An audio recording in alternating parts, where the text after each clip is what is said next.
بسم اللہ الرحمن الرحیم۔ ایم ایس نیوز HD5 کی ناظرین السلام علیکم۔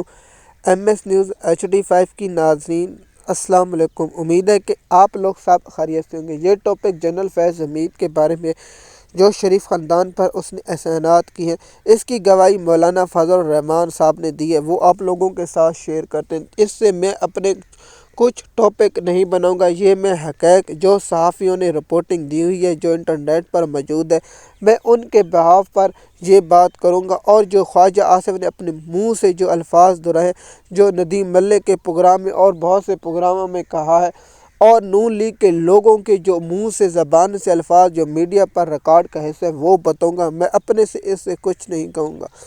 پہلے بتاتا ہوں کہ خواجہ آصف نے کہا ہے کہ میں جب الیکشن ہار رہا تھا تو میں نے جنرل باجوہ کو فون کیا اور اس کو کہا کہ جی آپ دیکھ لیجیے۔ اس کے بعد سب کو پتہ ہے کہ جنرل باجوہ نے وہ سیٹ جتا کر دی، تو دیکھیں جنرل باجوہ تو نہیں گیا۔ کیا جنرل باجوہ وہاں گیا اور جو ووٹوں کی پیٹی ہے، جو ووٹ کی پیٹی ہے اسے تبدیل کیا اور خواجہ آصف کو جتا دیا؟ جنرل باجوہ نے اپنے نیچے افسر کو حکم دیا گا اور اس سے نیچے سے حکم چلتا چلتا آیا ہوگا اور اس پر عمل کیا گیا ہوگا۔ تو دیکھیے نون لیگ کا یہ پہلا ثبوت ہے کہ نون لیگ کے لیے فوجی اور سہولت کاری کی، اور اس پر خواجہ آصف کے بیان پر پاکستان میں اگر کوئی آئین قانون ہوتا اور جنرل باجوہ کو اور خواجہ آصف کو پاکستان کی سیاسی اور ملٹری کو ناجائز اختیارات کا کرنے کا کہتا تو اس پر آرٹیکل 6 لگتا اور خواجہ آصف اس وقت جیل میں ہوتا اور جنرل باجوہ بھی جیل میں ہوتا۔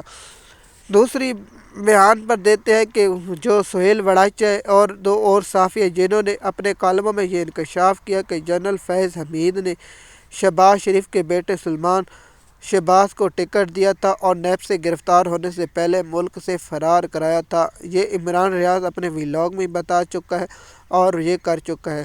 تو کیا اس پر شریف خاندان نے کبھی تردید یا اس کے بارے میں کوئی انفارمیشن نہیں دی؟ یہ بھی ہے۔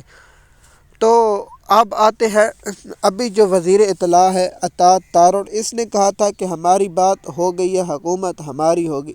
تو جی بتائیں بات کیسے ہو گئی؟ اب تو یہ کہیں گے ہم نے کہا تھا کہ عوام سے بات ہو گئی، یہ ہوگی۔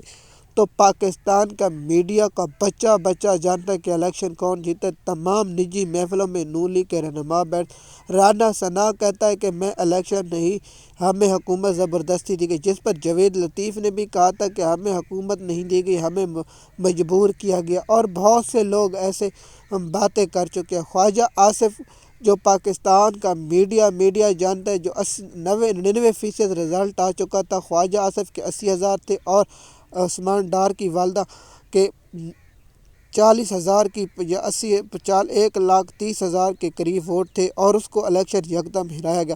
تو یہ پاکستان کی میڈیا کے لیے بھی اور پاکستان کے لوگوں کے لیے، اور خود خواجہ آصف اس بات کا اعتراف کر چکا ہے کہ ہمیں فارم۔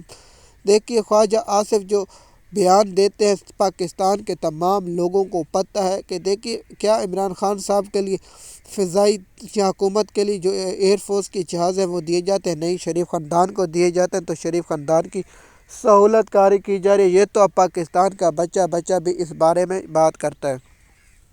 دوسرا، شہباز شریف بھی اس بارے میں بہت سی کہہ چکا ہے اور حامد میر نے بھی یہ کہہ دیا ہے، اور حامد میر کا آپ انٹرویو سنیں کہ کابینہ بھی مکمل ہو چکی تھی لیکن شہباز شریف اس پر راضی تھے، لیکن نواز شریف راضی نہیں تھے۔ پھر راضی کیسے؟ فیصل وارڈا جو ہے اس نے بھی اس بات کی تصدیق کی ہے، جو آج کل نون لیگ کے لوگ بہت قریب ہیں، ان لوگوں نے بھی کہا ہے کہ نواز شریف کے پلیٹنس جو گھٹے ہیں جو بڑے، اس میں سب سے زیادہ کردار اسی جنرل کا ہے جو اس کو سزا دی گئی۔ دیکھیے جو آج کل جو خوش ہو رہا ہے کہ جنرل فیض حمید کو، میں تو کہتا ہوں جنرل فیض حمید کو پاکستان کا ادارہ اس بات پر پھانسی دے دے کہ اس نے دیکھیے اگر سیاسی معلومات ہے PTI کے کون سے لوگ ہیں سامنے لے جائیں اور حکومت سے کون سے لوگ ہیں۔ تو مولانا فضل الرحمان صاحب نے گواہی دی ہے کہ ہمیں اپوزیشن کو اکٹھا کیا گیا، اور جنرل باجوہ نے کہا کہ آپ، اور جنرل فیض حمید نے کہا کہ آپ عدم اعتبار کی تاریخ لائیں، ہم آپ کے سامنے، یہ میں نہیں، مولانا فضل الرحمان اس بات کا اعتراف کر رہا ہے کہ ہمیں سیاسی مداخلت کی جا رہی تھی اور عمران خان صاحب کی حکومت گرائی۔ کچھ عرصے بعد آپ لوگ شرعام سنیں گے، سب لوگ سنیں گے، میں میں اپنی بات اس میں ایک ہی ایڈ نہیں کی جو نون لیگ کے لوگوں نے، نون لیگ کے ہر چیز نے کہا۔ مریم نواز خود کہتے کہ وہ ہمیں راستہ آتا ہے جس سے ہم راستہ، پھر پاکستان کے بچے کو پتہ چلا کہ وہ راستہ مریم نواز نے اپنایا۔ اور آپ دیکھ لیں کہ نواز شریف نے بھی اس پر بیان دیا کہ فضا اچھی ہے، جتنا چاہے لوٹ لو۔ جس طرح ایک کہاوت ہے، دل بے رحم مال پرایا دل بحرم، جتنے سے مثال یہ ہے کہ اگر مال کسی کا اور کہو، جتنا چاہے اسے آپ لوٹ لو۔ چاہے مثال کے طور پر آپ کے پاس کسی کا 1 ارب روپے پڑا، آپ سارا ہڑپ کر جائیں تو دل آپ کا پھر بھی نہیں بھرے گا، کہے گا کہ کاش اور پیسے ہوتے اور اس پر ہی ہوتے۔ تو یہ آج کا جو ویلاگ ہے، اس پر آپ کیا رائے رکھتے ہیں؟ آپ نیچے کامنٹ میں ضرور بتائیں۔ شکریہ۔